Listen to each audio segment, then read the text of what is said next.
मतलब जो भी टेलीविजन देखता है, जो भी टेलीविजन का दर्शक, वो जानता है कि कमाल खान कौन है, किस तरह की शख्सियत रहे हैं अपनी पत्रकारिता में। और उन सभी करोड़ों दर्शकों के लिए, न सिर्फ उनके सहयोगियों के लिए, परिवार के लिए तो बहुत ज्यादा है ही।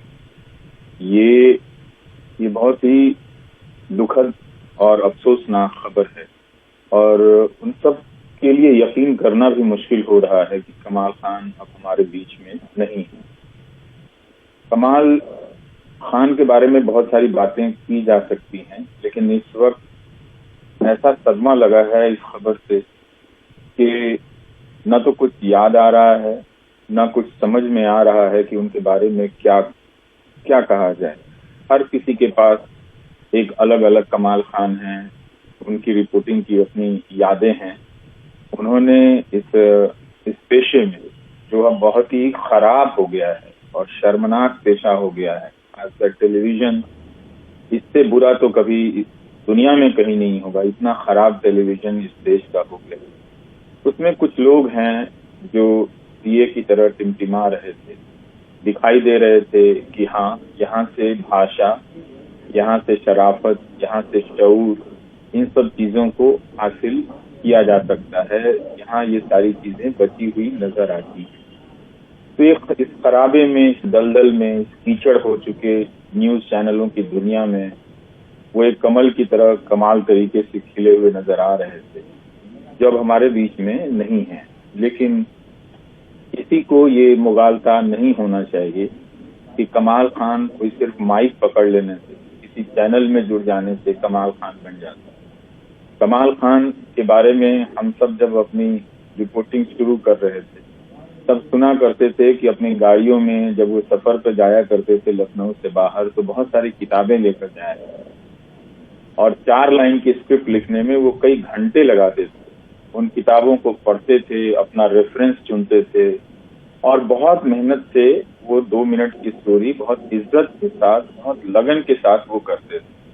अब की टेलीविजन की दुनिया में, चाहे वो अच्छा चैनल हो, चाहे वो बुरा चैनल हो, इस तरह की मेहनत की कोई कदर नहीं है। लेकिन ये सब कुछ सीखने की चीज है कि इस पेशे में बहुत से ऐसे लोग रहे जिन्होंने इस पेशे को खड़ा किया, जिन्होंने इस पेशे को देखने लायक बनाया। उनमें से कमाल खान बहुत ही एक मजबूत बुनियाद के रूप में है और इसके लिए उन्होंने अपने काम के ब्रीफ से आगे जाकर मेहनत, रातों को बहुत सारी किताबें पढ़ी, दिनों को उन्होंने बहुत समय से लगाकर उन्होंने लिखा और उनकी आप स्क्रिप्ट को देखेंगे तो पता चलेगा कि कमाल खान होने का मतलब क्या होता है। कि हवा में कोई नहीं बन जाता।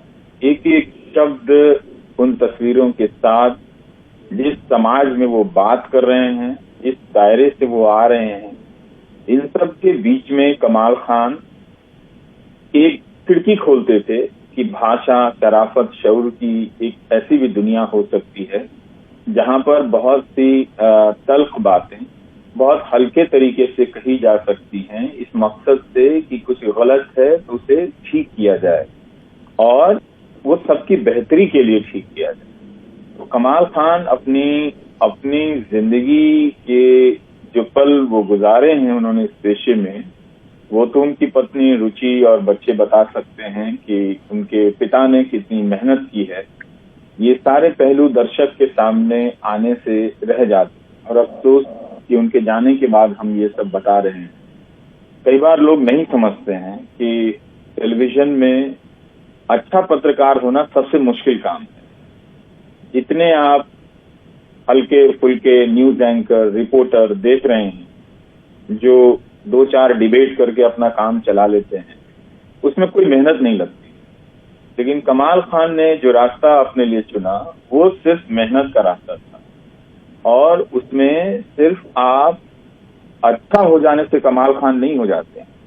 कमाल खान होने के लिए आपको बहुत मेहनत करनी पड़ती है, बहुत कुछ सीखना पड़ता है, बहुत कुछ जिंदगी में, अपने करियर में बहुतों को आगे जाते हुए देखकर उसे छोड़कर अपने काम में डूबना पड़ता है, तब जाकर कोई इस तरह की भाषा बना पाता है, इस तरह का दायरा बना पाता है। और वो आप इस शहर से रहे थे, उस लखनऊ से, जिसकी तहजीब को लेकर हजारों किस्से हैं, जिसकी तहजीब को लेकर न जाने कितनी किताबें हैं, लेकिन उन सब के बीच में तहजीब की एक किताब, एक अलग किताब हमारे कमाल खान साहब थे।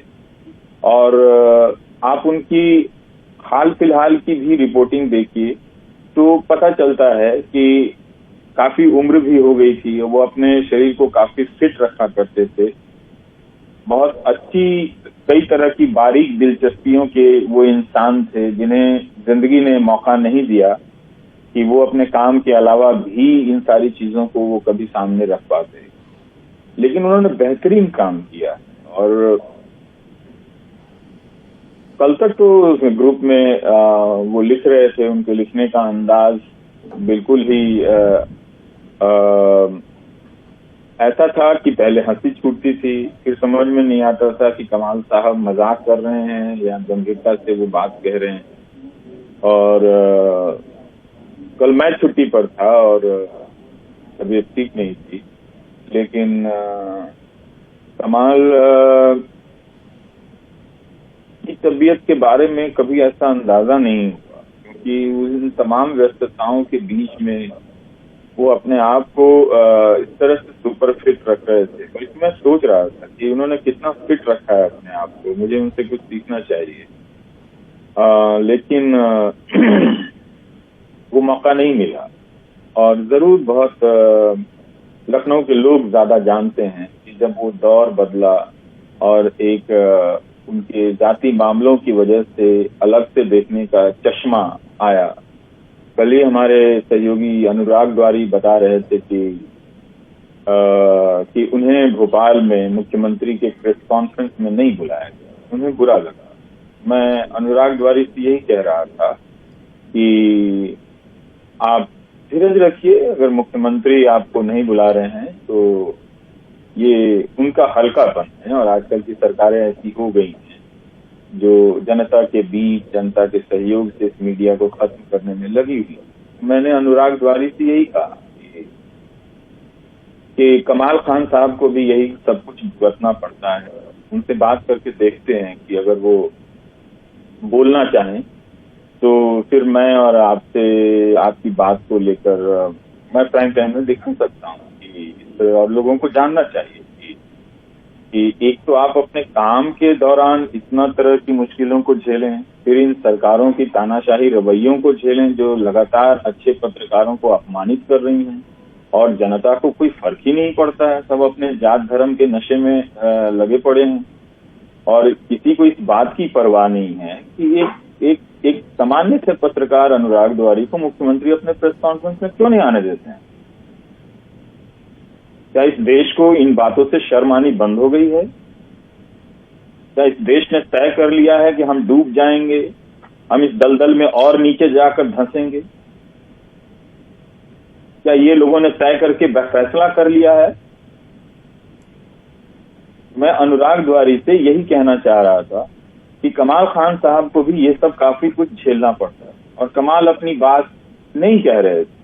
कौन यकीन करता? शायद इस देश का ऐसा माहौल हो गया है कि लोग खुशी हो जाते हैं,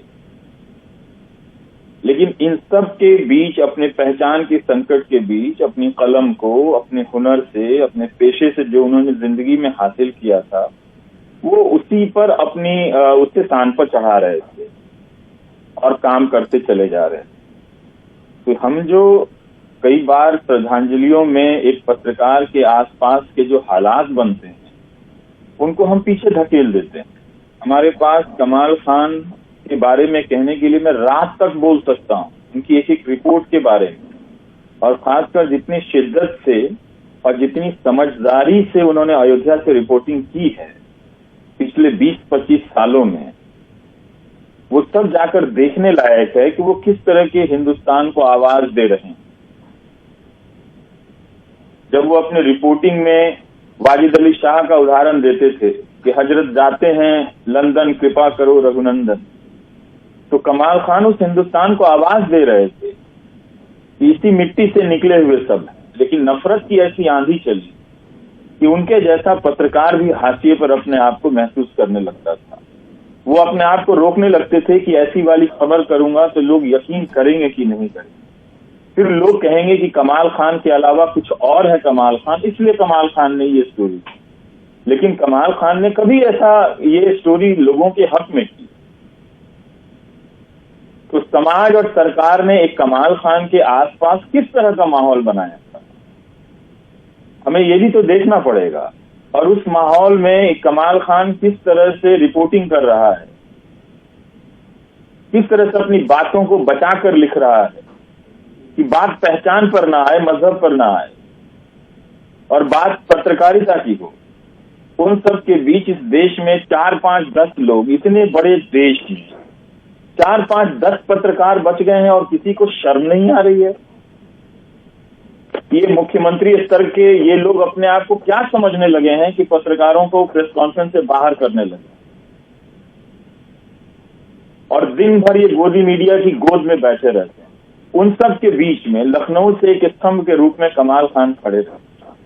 हम नहीं समझ सकते, हम उनके दिन और रात की तकलीफों को हम नहीं जानते कि उस लखनऊ में जो लखनऊ बदल गया उसमें कोई कमाल खान कैसे बचा हुआ है, उनकी चिंताएं किस तरह की बन रही हैं, हम नहीं जानते। हमारा काम इतना वक्त नहीं देता कि किसी के साथ उन चिंताओं से हम जुड़ें, उसको सहेजें और बात करें। ये सामान्य नुकसान नहीं है। हम और आप नहीं समझ सकते कि कितने लोगों के दिलों में, जहन में कमाल खान बसे हुए, उनकी रिपोर्टिंग यादें बनी हुई। आप 4 रिपोर्टिंग देखेंगे, आपके बोलने का तरीका बदल जाएगा। ये वो कमाल खान, और इस उम्र में भी उन्होंने अपने आप को इस तरह से दुरुस्त तंदुरुस्त रखा। ये यकीन से बाहर की चीज है कि उन्हें ऐसा हुआ है। उन्हें कोरोना भी हुआ, वो ठीक भी हुए, उसके बाद भी लगातार वो काम करते रहे। ये जो भी अच्छी पत्रकारिता को समझने वाले दर्शक इस देश में बचे रह गए, और जो 2-4 सहयोगी पत्रकार जो ये समझते हैं कि कमाल खान का होना क्या है, मतलब वो जानते हैं कि उनका जाना कितना बड़ा नुकसान है। बाकी सबके लिए औपचारिकता है। तो उनको पता है कि वो किस तरह से, किन विषम परिस्थितियों में उस लखनऊ में जो सम से विषम बन गया, वहां पर खड़े होकर पत्रकारिता वो कर रहे थे। हम नहीं जानते कि कमाल खान को तब क्या लगा होगा कि 20-25 साल से पत्रकारिता करने के बाद उन्हें किसी प्रेस कॉन्फ्रेंस में नहीं बुलाया गया होगा। तब क्या लगा होगा कि जब उस भीड़ में, जुनून के बीच में जब वो जाते होंगे माइक लेकर रिपोर्टिंग करने के लिए,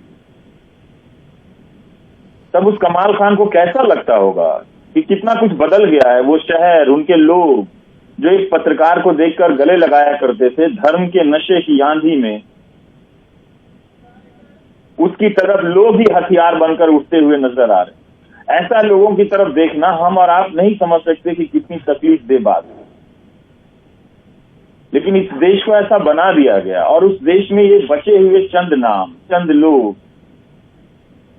जो लगातार अपनी रिपोर्टिंग को, एक लाइन को, काफी देर से स्क्रिप्ट आती थी।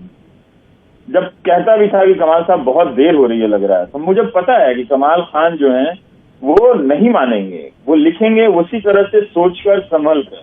वो जबान का, शब्द का इस्तेमाल यूं ही चलते फिरते हल्के रूप में कभी नहीं करते। लखनऊ के आप तमाम पत्रकारों से बात कीजिए, आपको पता चलेगा कि इस वक्त वो किस सदमे में है। और वो सब कहते हैं कि क्या ज़हीन इंसान थे वो। इसीलिए थे कि वो अपनी भाषा, अपनी सोच और विचार बोलते वक्त इसके बहुत ही संभल कर इस्तेमाल करने वाले व्यक्ति थे। और जो भी इन चीजों का सही तरीके से इस्तेमाल करता है, उसकी जहनियत वाकई बाकी लोगों से अलग होती है। पूरी एक दुनिया बनाई थी उन्होंने अपनी भाषा से, अपनी पत्रकारिता से, पूरी एक दुनिया। और वो उसे खड़ी कर दी कि जिसमें एक कमाल खान की बातों को आप उस सिंथेसिस को, लखनऊ जिस तहजीब, गंगा जमुनी तहजीब में समेट दिया जाता है, आप जाकर उनकी रिपोर्टिंग में ढूंढिए, कितना कुछ मिलेगा जहां कमाल जो है इस हिंदुस्तान के तस्वुर को कितने खूबसूरती के साथ गढ़ते चल रहे हैं, बचा रहे हैं अपनी रिपोर्टिंग में, कि बचाओ इसी तरह से अपनी भाषा को, अपने बोलने के लिहाज।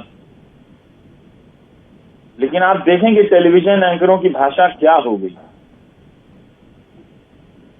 सब कोई टाइम काट रहा है, और कोई टाइम से इतना टाइम लगाकर इस पेशे में अपना जीवन काट गया है। ये भयावह स्थिति है। मैं समझ नहीं पा रहा हूं कि मैं कहां जाकर रुक जाऊं और कमाल खान के बारे में मेरी बात कोई खत्म हो जाए या कहां से मैं फिर से शुरू होने लग जा रहा हूं। ये दर्शकों के लिए मैं समझ रहा हूं कि वो आज किस तकलीफ से गुजर रहे हैं। लखनऊ के उनकी गलियों से उनका क्या गहरा रिश्ता रहा है। वो पूरे उत्तर प्रदेश में अपने भाषा और अपने कलम और अपनी रिपोर्टिंग की स्टाइल से अकेले खड़े होकर नजर आते, चाहे वो कोई नया पत्रकार हो या उनका समकक्ष हो या उनका वरिष्ठ हो। कभी किसी ने नहीं कहा कि कमाल खान साहब ने ऐसी बेअदबी की। वो अपने धुन के आदमी थे, अपने रफ्तार में थे। बहुत कुछ है, बहुत दुख हो रहा है कि उनके नहीं रहने पे मैं फोन कर रहा हूं। और हम उम्मीद कर रहे थे कि उत्तर प्रदेश के आने वाले चुनाव में उनका सहयोग मिलेगा, उनकी रिपोर्टिंग के नजरिए से। कल तक वो काम कर रहे थे। मुझे नहीं मालूम कि मैं अपने दर्शकों को कैसे दिलासा दूं कि उनके अजीज कमाल खान इस दुनिया में नहीं है और वो कैसे इस बात को स्वीकार करें। मुश्किल है। मैं अब विदा लेना चाहता हूं। जी।